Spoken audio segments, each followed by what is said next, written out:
धन्य है वे जो हृदय से दीन हैं, स्वर्ग का राज्य उनके लिए है।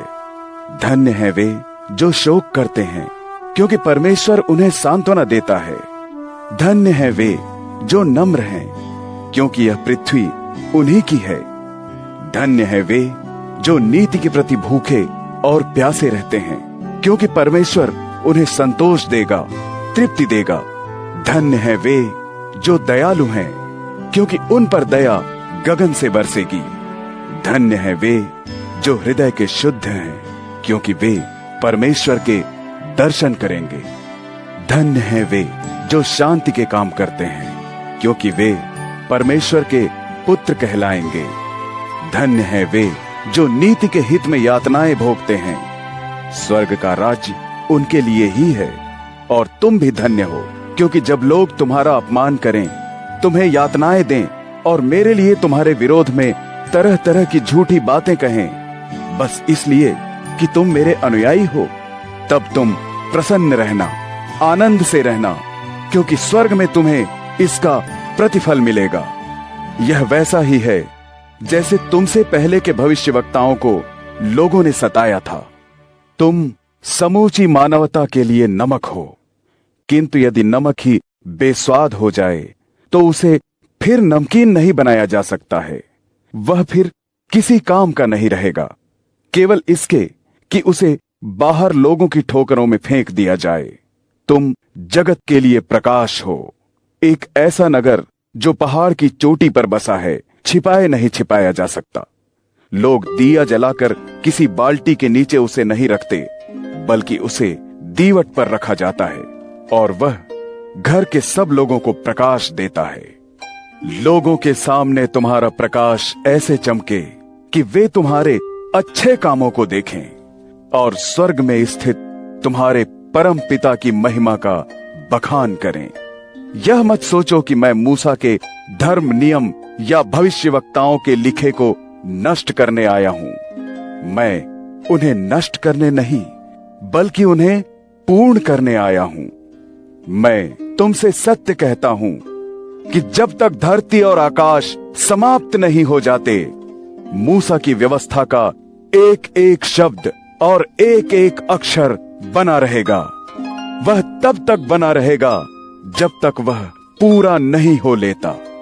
इसलिए जो इन आदेशों में से किसी छोटे से छोटे को भी तोड़ता है और लोगों को भी वैसा ही करना सिखाता है, वह स्वर्ग के राज्य में कोई महत्व नहीं पाएगा।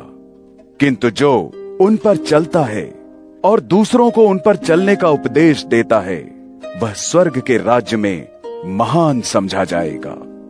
मैं तुमसे सत्य कहता हूं कि जब तक तुम व्यवस्था के उपदेशकों और फरीसियों से धर्म के आचरण में आगे न निकल जाओ, तुम स्वर्ग के राज्य में प्रवेश नहीं पाओगे।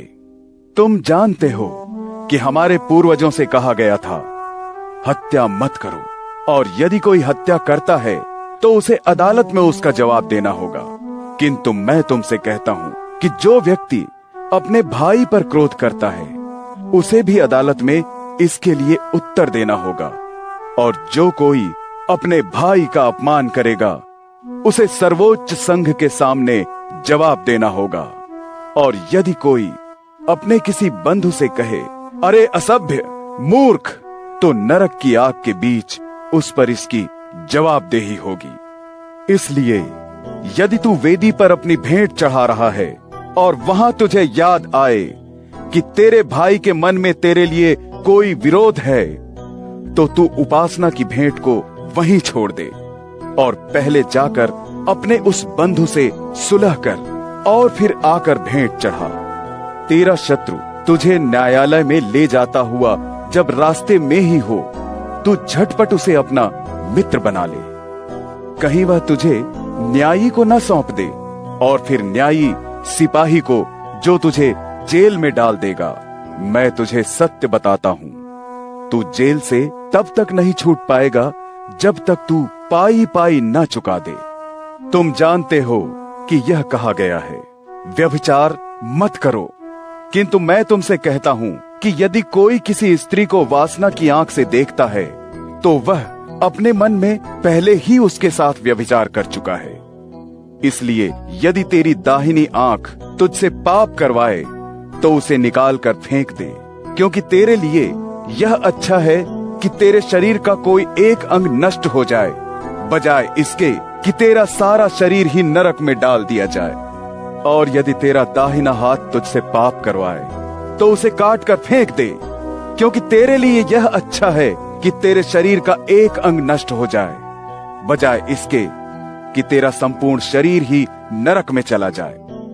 कहा गया है, जब कोई अपनी पत्नी को तलाक देता है तो उसे अपनी पत्नी को लिखित रूप में तलाक देना चाहिए।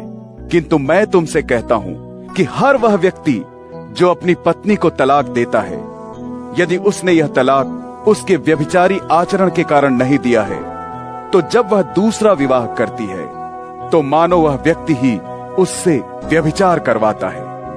और जो कोई उस छोड़ी हुई स्त्री से विवाह रचाता है तो वह भी व्यभिचार करता है। तुमने यह भी सुना है कि हमारे पूर्वजों से कहा गया था, तू शपथ मत तोड़, बल्कि प्रभु से की गई प्रतिज्ञाओं को पूरा कर। किंतु मैं तुझसे कहता हूं कि शपथ ले ही मत, स्वर्ग की शपथ मत ले, क्योंकि वह परमेश्वर का सिंहासन है। धरती की शपथ मत ले, क्योंकि यह उसकी पांव की चौकी है।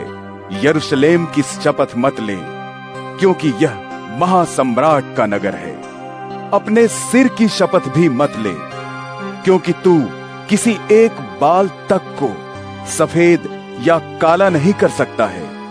यदि तू हां चाहता है तो केवल हां कह, और ना चाहता है तो केवल ना, क्योंकि इससे अधिक जो कुछ है वह शैतान से है।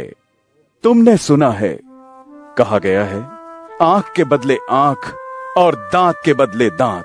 किंतु मैं तुझसे कहता हूं कि किसी बुरे व्यक्ति का भी विरोध मत कर, बल्कि यदि कोई तेरे दाहिने गाल पर थप्पड़ मारे तो दूसरा गाल भी उसकी तरफ कर दे। यदि कोई तुझ पर मुकदमा चलाकर तेरा कुर्ता भी उतरवाना चाहे तो तू उसे अपना चोगा तक दे दे। यदि कोई तुझे 1 मील चलाए तो तू उसके साथ 2 मील चला जा। यदि कोई तुझसे कुछ मांगे तो उसे वह दे दे। जो तुझसे उधार लेना चाहे उसे मना मत कर।